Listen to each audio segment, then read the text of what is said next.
Biz bularda adırlardan, tokoйлордон изилдеп алгандан кийин экинчи этапта селекция 2 этабында biz буларды бир окшош топуракка, окшош климатта өстүрүп көрөбүз.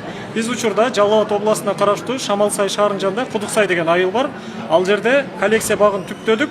Ал жерде 950ге жакын дарагыбыз бар, мисте дарак. Булардын ар биринен 53 туктан даракты кыйыштырып баштадык. Быйыл биринчисин кыйыштырдык. Бир 50ден ашуун дарагыбызды кыйыштырдык. Кийинки жылы ошол дарактын 95%ын кыйыштырганды пландап атабыз. Эми бирдей шартта булардын баардыгын көрөбүз дагы. Алардын ичинен эң жогорку көрсөткүчтөрдү көрсөткөндөрдү биз сорт кылып патенттейбиз. Башкача айтканда кыргыз патент менен жана кыргыз айыл чарба министрлигинин сорт сыноо департаменти менен дагы иш алып баратабыз. Учурда сүйлөшүүлөр жүргүздүк. 4-5 жылдан кийин буларда буйруса бир канчасы Кыргызстандын биринчи тарыхтагы биринчи мисте сорттору, балким биринчи жаңа сорттор чыгат ушул мистелердин арасынан. Аны элдерге биз сунуштайбыз, элдер өздөрү Талас областына дагы биз адаптацияга бердик, Манас районуна, Ысык көлдүн Баканбаев айылдарына бердик, түштүк Ысык көлгө. Анан чүйдө биздин резиденция тарапта адырларда өсөт. 1980-жылдары СССР убагында курулган мисте бактар бар. Ал жакта өсүп сентябрдын аяктарында мөмөсү бышат. Ал эми түштүк Кыргызстанда Жалал Абад Ошто июндун 25-теринен августтун 10-доруна чейин түшүм жыйналат жыл сайын. Биз 6 жылдан бери ал жакта чоңдогон гектар жерлерди изилдеп келебиз.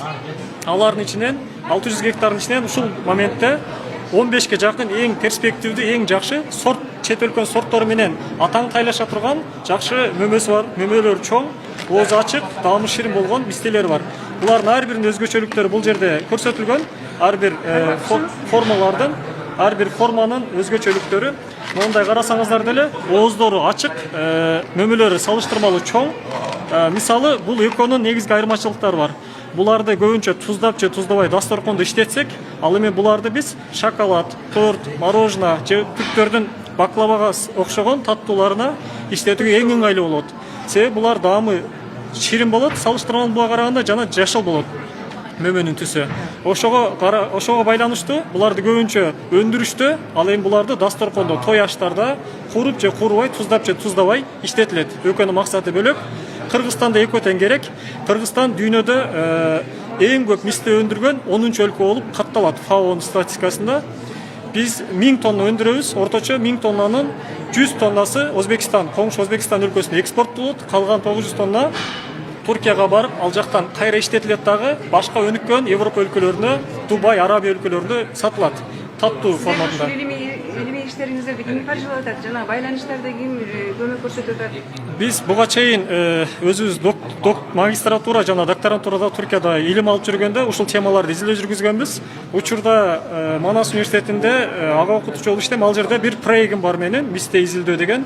Ал жактан бир аз каржы алып атам. Негизинен ушулга чейинки жалпы эле жыйынтыкты өзүбүздүн жеке күчүбүз менен алып келдик, чын айтканда. Эми мындан ары ресурс издеп атабыз. Ресурстардын негизинде азырынча университет менен чектелебиз.